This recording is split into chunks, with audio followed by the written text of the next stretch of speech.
माझी YouTube live बंधू न थँक्यू. धन्यवाद सर. एक अप्रतिम आवाज मात्र या ठिकाणी आपण ऐकलात. खेळाच्या उत्तरार्धाकडे वळूयात. पूर्वार्धामध्ये आपण पाहिलं तर आतषबाजी नवाबच्या बॅटमधून आपल्याला नक्कीच या ठिकाणी पाहायला मिळाली, परंतु या धावांचा पाठलाग करत असताना सलामीची जोडी मैदानाच्या आतमध्ये मनसुबे आहेत या धावांचा पाठलाग करण्याची. एकूणच जर विचार केला तर 86 धावांचं लक्ष आहे आणि या 86 धावांच्या लक्ष्यांचा पाठलाग करण्यासाठी पहिली 2 षटकं ही सर्वाधिक महत्वाची असणार आहेत. पहिल्या 2 षटकांमध्ये दमदार सुरुवात. गोलंदाजीच्या भोवल्यावरती आपण पाहतोय गोलंदाज धीरज भोईर. यावेळेला समोरच्या दिशेनं कडक टायमिंग आणि चेंडू मात्र जातं आउट ऑफ द पार्क. 6 धावांसाठी षटकार. आणि अशा प्रकारच्या फटक्यांची गरज असेल मच नीडेड सिक्सर, कारण जितके षटकार तुमच्या बॅट मधून येतील ना तितका कॉन्फिडन्स लेवल हा तुमचा एका वेगळ्या उंचीवरती पाहायला मिळेल. उस्मान पटेल रायगड का टायगर यावेळेला मैदानाच्या आतमध्ये बरसतोय आणि या टायगरला बरसणं गरजनं या मैदानावरती गरजेचं आहे. अगदी उद्घाटन सोहळ्याच्या प्रसंगी पावसाची हजेरी आपल्याला पाहायला मिळाली होती, परंतु या पावसाळी रबर बॉल क्रिकेटमध्ये आता वातावरण थोडंसं वेगळं. ऊन आपल्याला या ठिकाणी पाहायला मिळत आहे. खरं तर श्रावण सरी आपण नेहमी श्रावणाचं वर्णन करत असताना म्हणत असतो की श्रावण सरीमध्ये एकूणच जर पाहिला तर कधी ऊन, कधी सावली, कधी पाऊस, कधी ऊन, अशा प्रकारचं चित्र आपल्याला श्रावण सरी कोसळताना पाहायला मिळतात. आणि अगदी त्याच प्रकारे इथे फलंदाजाला बरसणं देखील गरजेचं आहे. धीरजवरती केला गेलाय हल्ल्या बोल, परंतु इथे मात्र प्रत्युत्तर दिला जाणार का? बॅटीचा लिडिंग एज भूषण वेगानं चेंडूच्या खाली येण्याचा प्रयत्न करतोय, परंतु शेवटच्या क्षणाला इथे मात्र दैव बलवत्तर ठरत आहे, कारण ही संधी होती आणि अशा प्रकारच्या संधीला तुम्हाला परावर्तित करावं लागेल. आपल्या विकेटची महत्व ओळखत असताना या धावांचा पाठलाग करताना योजनाबद्ध पद्धतीनं तुम्हाला या धावांचा पाठलाग करावा लागेल. पहिल्या षटकाचा खेळ सुरू आहे. एकूणच उमेशजी आमच्यापर्यंत माहिती देतात 9 धावा धावफलकावरती आल्या. एक षटकार उस्मानच्या बॅट मधून जरूर पाहायला मिळालाय, परंतु आता मात्र अक्षयला स्ट्रायकिंग एंड वरती येण्याची संधी. पहिला चेंडू आव देखाना ताव ब्लाइंड स्ट्रोक खेळण्याचा प्रयत्न, परंतु जो वेग आहे ना धीरजकडे, तो वेग मात्र या ठिकाणी नक्कीच पाहायला मिळतोय. आणि विकेट हे ड्राय असताना या गोलंदाजांना विशेष फायदा हा नक्कीच मिळत असतो. स्विंग देखील आपल्याला पाहायला मिळाला. यावेळेला स्विंग अँड मिस पद्धतीचा चेंडू, लगातार 2 डॉट बॉल आणि जो गमावलेला आत्मविश्वास होता षटकार लगावल्यानंतर, त्यातून मात्र पुन्हा एकदा पुनरागमन करत असताना 86 धावांचं लक्ष आणि या लक्ष्याचा पाठलाग करताना 9 धावा धावफलकावरती पाहायला मिळतात. अगेन अगदी शेवटचे 3 चेंडू जर आपण पाहिले तर एकाच पॅकेटमध्ये हे चेंडू पाहायला मिळाले आणि एकाच प्रकारचा फटका अक्षयच्या बॅट मधून देखील खेळण्याचा प्रयत्न केला गेला. पहिल्या षटकाचा वाजवी खेळ संपलाय. प्रत्युत्तर देताना धावा मात्र धावफलकावरती आल्यात, त्या बिनबाद 9 धावा. यानंतरची होणारी लढत अर्थातच 2 दिग्गज संघ एकमेकांच्या समोर आपल्याला पाहायला मिळतील आणि हा सामना असेल नाणेफेकीचा कौल या ठिकाणी केला जाईल. गावदेवी गावठाण विरुद्ध अनमोल किंग्स कळंबोली रायगड या दोनही टीम्सच्या कर्णधारांना विनंती आहे. खरं तर इनिंग ब्रेक मध्ये हा टॉस थोडा अपेक्षित होता, तर विनंती असेल आपल्याला, ही पहिली आणि शेवटची पुकार असेल. गावदेवी गावठाण संघाचा संघनायक आणि त्याचबरोबर अनमोल किंग्स कळंबोली रायगड संघाच्या संघनायकांना विनंती असेल की आपण इमिजिएटली टॉस साठी रिपोर्ट करायचं आहे. पहिल्या षटकाच्या समाप्ती अखेर 9 धावा. तर गोलंदाजीच्या बोगल्यावरती मात्र आपण पाहतोय सोहेल व धीरजनं पहिलं षटक हाताळलं. कमालीचं कमबॅक राहिलं. पहिल्या 3 चेंडूवरती उस्माननं फेस केलेले 3 चेंडू 9 धावा आणि त्यानंतर अंतिम 3 चेंडूवरती मात्र कोणत्याही प्रकारची धाव नाहीये. अक्षय नॉन स्ट्रायकिंग एंडला खरं तर थोडासा स्ट्रगल करतोय. धावांचा टार्गेट ज्यावेळेला मोठं असतं त्यावेळेला मानसिक दडपण हे आपसूकपणे तुमच्या मानसिकतेवरती आपल्याला पाहायला मिळतं, परंतु या मानसिक दडपणाला बळी न पडता आपला स्वाभाविक खेळ हा मैदानावरती करावा लागेल. लढवाई वृत्ती. यावेळेला फुल टॉस चेंडू आहे. अचाळभूत नजरेनं स्क्वेअर लेग पंचांकडे जरूर पाहिलं जात आहे. थोडासा फंबल, बॅकअप चांगला आहे त्या ठिकाणी. क्षेत्ररक्षक जोपर्यंत येऊन चेंडू उचलणार फेकणार तोपर्यंत मात्र या ठिकाणी नक्कीच 2 धावा धावफलकावरती अंकित केल्या जात आहेत. यस, तिसऱ्या पंचांची मागणी अर्थातच रिव्ह्यू, जो एक रिव्ह्यू आहे प्रत्येक संघाला, तो रिव्ह्यू मात्र या ठिकाणी वापरण्याचा निर्णय घेतला गेलाय आणि आमची टेक्निकल टीम या रिव्ह्यू नंतर मात्र आपला निर्णय जरूर पोहोचवतील.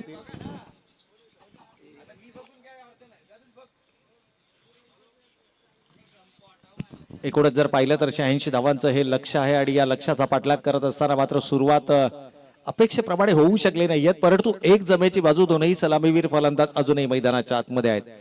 उस्मान पटेलचा जर आपण विचार केला तर या खेळाडूचा खेळ आपल्या सर्वांना ठाऊक आहे. अगदी शतकीय खेळी देखील या खेळाडूचे आपल्याला आठवते. ज्यावेळेला सामना फसलेला असताना मात्र 100 धावा करत या खेळाडूला शतकीय खेळी करत तो सामना आपल्या संघाच्या बाजूने झुकवला होता. आणि अशा अनेक स्पर्धा गाजवणारा हा खेळाडू अगदी 7 समुद्रा पलीकडे जाऊन देखील रायगड जिल्ह्याचा आणि पनवेल तालुक्याचं नाव ज्या खेळाडूंना उज्ज्वल केला असा खेळाडू उस्मान पटेल आपल्याला मैदानाच्या आतमध्ये पाहायला मिळतोय. त्यानंतर अक्षय आहे, यानंतर आकाश तारेकर बायकर मॅन ऑफ रायगड या खेळाडूला देखील आपण इन ऍक्शन मैदानाच्या आतमध्ये पाहणार आहोत. विजय यावर्षी जबरदस्त भन्नाट फॉर्म मध्ये टेनिस क्रिकेट आणि लेदर क्रिकेट गाजवल्यानंतर पावसाळी रबर बॉल क्रिकेट स्पर्धेमध्ये देखील आपली सोडक दाखवण्यासाठी हा खेळाडू सज्ज आहे. त्यामुळे सामना अटीतटीचा राहणार यातील मात्र शंका नाहीये. परंतु गोलंदाजाचं कौतुक करावं लागेल. या ठिकाणी कमालीची गोलंदाजी आहे. सोहिल असो, आघाडीचा गोलंदाज धीरज असो, चारी मुंड्या चित करणारी ही गोलंदाजी आपल्याला मैदानाच्या आतमध्ये पाहायला मिळते. थोडंसं मानसिक दडपण जरूर आहे. 86 धावांचा पाठलाग करायचा आहे आणि या पाठलाग करत असताना मात्र आपसुकपणे मानसिक दडपण हे पाहायला मिळेल. परंतु एखाद मोठा फटका हा संपूर्णपणे या ठिकाणी मानसिकतेवरती आघात करणारा असेल. होय, यावेळेला मात्र स्क्वेअर लेग पंचांच्या इशाऱ्याची आपण वाट पाहणार आहोत. होय, मुख्य पंच देखील इशारा करतात. It's a no ball over waist height कमरेच्या उंचीच्या वर आणि चेंडू मात्र सीमारेषेच्या पलीकडे 6 धावांसाठी षटकार. This will be the turning point of the match. कारण या ठिकाणी सामन्याला कलाटणी देणारा हा क्षण. यस, पंचांनी मात्र या ठिकाणी नो चेंडू करार केलाय.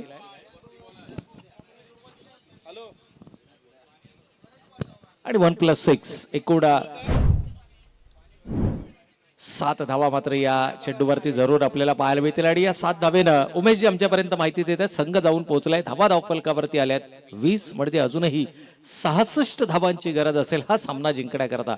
पावसाळी रबर बॉल क्रिकेट स्पर्धा म्हटलं, गोलंदाजाला इथून पुढे मात्र गोलंदाजी करता येणार नाही ही सूचना देखील करतायत. कारण हा दुसरा बिमर गोलंदाजानं आपल्या षटकामध्ये हाताळलाय आणि इथून मात्र तुम्हाला गोलंदाज रद्दबातल करावा लागेल, गोलंदाज बदलावा लागेल.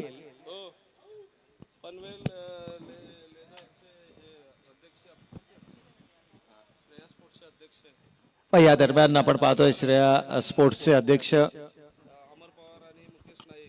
अमरजी पवार साहेब आणि मुकेशजी नाईक साहेबांना विनंती असेल की आपण आमच्या अतिथी कक्षामध्ये येऊन स्थानापन्न व्हायचं. आपलं मनपूर्वक आणि हार्दिक स्वागत आहे.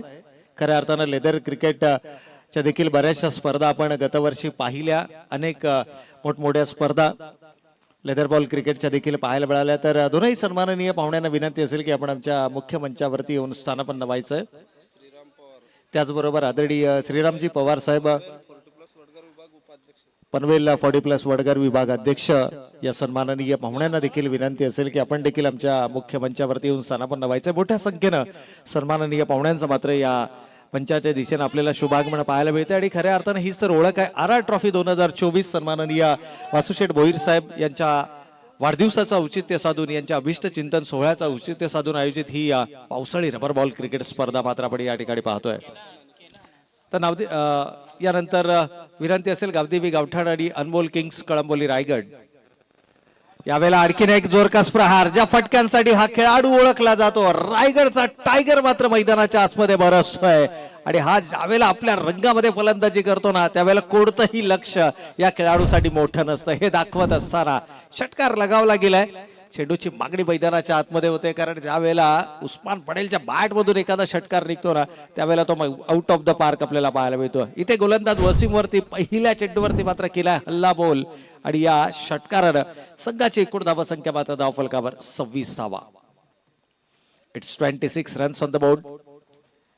गोलंदाजावरती दबाव बनवण्याचा प्रयत्न. यावेळेला चेंज ऑफ पेस, गती परिवर्तन, परंतु फिंगर्स रोल करत असताना दिशेवरचं नियंत्रण देखील तितकंच महत्वाचं असतं. 1 फॉर द ओव्हरचा देखील इशारा आलाय. ओव्हर शोल्डर हाईट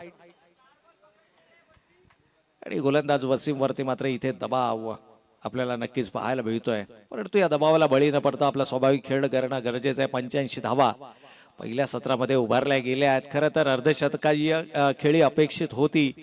पहिल्या सत्रामध्ये 47 धावांवरती नाबाद हा खेळाडू आपल्याला पाहायला मिळाला. पुन्हा एकदा अवांतर चेंडूचा इशारा उस्मान पटेल मात्र माइंड गेम खेळण्याचा प्रयत्न करतोय.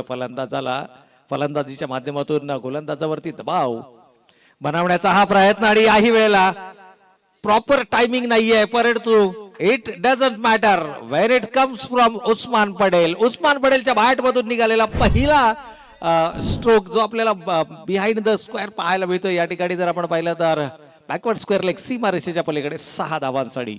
आतापर्यंत जर आपण पाहिलं तर व्ही शेप मध्ये समोरच्या दिशेनं षटकार पाहायला मिळत होते, परंतु तो स्ट्रॉंग झोन आहे उस्मान पटेलचा. या स्ट्रॉंग झोन मध्ये मात्र हा षटकार पाहायला मिळालाय. एकूणच धावा धाव फलकावरती 34 धावा. It's 34 runs on the score card. ज्यावेळेला षटकार आला त्यावेळेला आपण वाटलं होतं, कारण उस्मान पटेलचा एक झेल देखील सोडला आणि हा झेल किती महागात पडणार हे येणारा वेळ आणि काळ सांगेल. 86 धावांचं लक्ष आणि या लक्षाचा पाठलाग करताना असता मात्र 34 धावा धावफलकावरती आल्यात. अजूनही उमेशजी आमच्यापर्यंत माहिती पोहोचवत आहेत की या सामन्यामध्ये 86 धावा 85 धावा पहिल्या सत्रामध्ये उभारल्या गेल्या होत्या, ज्यामध्ये फलंदाजीचा जर विचार केला तर फलंदाज मनसूर जो इनॅट नंबर 3 मैदानाच्या आतमध्ये आला होता, ज्यानं नाबाद 47 धावांची बहारदार खेळी, 18 चेंडू आणि तब्बल 7 षटकार त्याच्या इनिंग मध्ये पाहायला मिळाले होते. आणि आतापर्यंत उस्मानच्या बॅट मधून मात्र आपण तब्बल 4 षटकार पाहिलेत, 3 back to back sixes.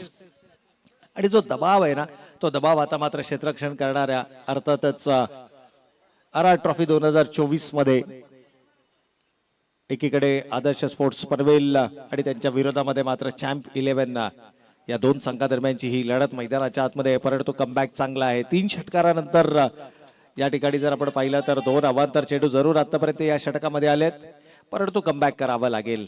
As a गोलंदाज तुम्हाला लाईन आणि लेंथ कन्सिस्टंटली या ठिकाणी ठेवावी लागेल, राखावी लागेल. यावेळेला bat is a top edge, leading edge, परंतु डिक्लेअर झोन मध्ये चेंडू ट्रॅव्हल करतोय आणि ज्या वेळेला चेंडू डिक्लेअर झोन मध्ये ट्रॅव्हल करेल त्यावेळेला मात्र स्ट्राईक रोटेट होईल आणि स्ट्राईक रोटेट झाल्यानंतर मात्र या ठिकाणी शेवटचा एक चेंडू शिल्लक आहे. येस, आणि इथे अक्षय हात खुले काढायची संधीच्या शोधामध्ये, कारण अक्षयनं आतापर्यंत 3 चेंडू फेस केलेत आणि 3ही चेंडू डॉट राहिलेत. म्हणजे जो मानसिक दडपण आहे ना, त्या दडपणाला बळी न पडता इथून अक्षयनं मात्र आपला स्वाभाविक खेळ मैदानावरती करणं अपेक्षित असेल. ही संघासाठी जमेची बाजू असणार आहे. आणि जर का शेवटच्या चेंडूवरती अक्षयच्या बॅटमधून षटकार आला तर मात्र पुनरागमन हे जोरदार आपल्याला पाहायला मिळेल. परंतु इथे लाईन मिस केली गेली. शफल अक्रॉस द लाईन खेळण्याचा प्रयत्न, वेगवान चेंडू वेध घेतो यष्ट्यांचा आणि पहिलं खिंदार फलंदाजीला पडतंय. होतोय फलंदाज बाद.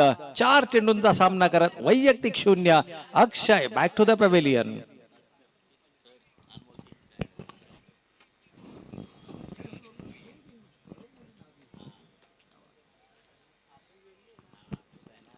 तर अनमोल किंग्स रायगड संघात प्रतीक ठाकूर देखील या ठिकाणी आमच्या समोर जुडले गेलेत. तर विकेटची गरज होती आणि विकेट मात्र आली. शेवटच्या चेंडूवरती आलेली ही विकेट कुठेतरी कमबॅक करण्याची चिन्ह पुन्हा एकदा आपल्याला चॅम्प्स 11 पनवेलच्या दोनही दिग्गज संघात व्यावसायिक खेळाडूंचा भरणा आहे. एकीकडे जर आपण पाहिलं तर उस्मान पटेल, आकाश तारेकर, विशाल जितेकर, अक्षय पवार सारखे खेळाडू, तर दुसरीकडे आपण पाहिलं तर टॉस या ठिकाणी केला जाईल. चला, गावदेवी गावठाण संघाचे संघनायक उपलब्ध असतील आणि अनमोल किंग्स कळंबोली रायगड संघाचे संघनायक आमच्या समेत या ठिकाणी जुडले गेलेत. तर टॉस इथे केला जाईल. आमच्या आयोजकांना विनंती आहे की हा नाणेफेकीचा कौल आपण करून घ्यायचा आहे. दुसरा सामना आज संपूर्ण दिवसभर मात्र ओपनचा क्रिकेट आपल्याला या मैदानावरती पाहायला मिळेल. या मैदानाचं वैशिष्ट्य एक निसर्गरम्य वातावरणामध्ये वसलेलं हे एक ऐतिहासिक मैदान आहे. अनेक स्पर्धा क्रिकेट सीझन मध्ये, प्रत्येक क्रिकेट हंगामामध्ये अनेक स्पर्धा आपण या मैदानावरती सातत्यानं पाहतो. यावेळेला मात्र लोअरफुल टॉस, जणू ही पर्वणी होती आणि ती पर्वणी मात्र स्वीकारली. अशा प्रकारचे चेंडू तुम्ही गोलंदाजानं करणं म्हणजे जणू एक निमंत्रण आहे फलंदाजासाठी आणि हे निमंत्रण स्वीकारले. आणि एफर्टलेस फलंदाजी, उस्मान पटेल समोर विकेट्स पडतायत, निर्धाव चेंडू येत आहेत, परंतु हा असा खेळाडू आहे की या खेळाडूच्या खेळावर त्याचा तीळमात्रही परिणाम होताना पाहायला मिळत नाहीये. आणि हेच या खेळाडूला एक वेगळा दर्जा देऊन जातं, हेच या खेळाडूची एक वेगळी ओळख निर्माण करतं.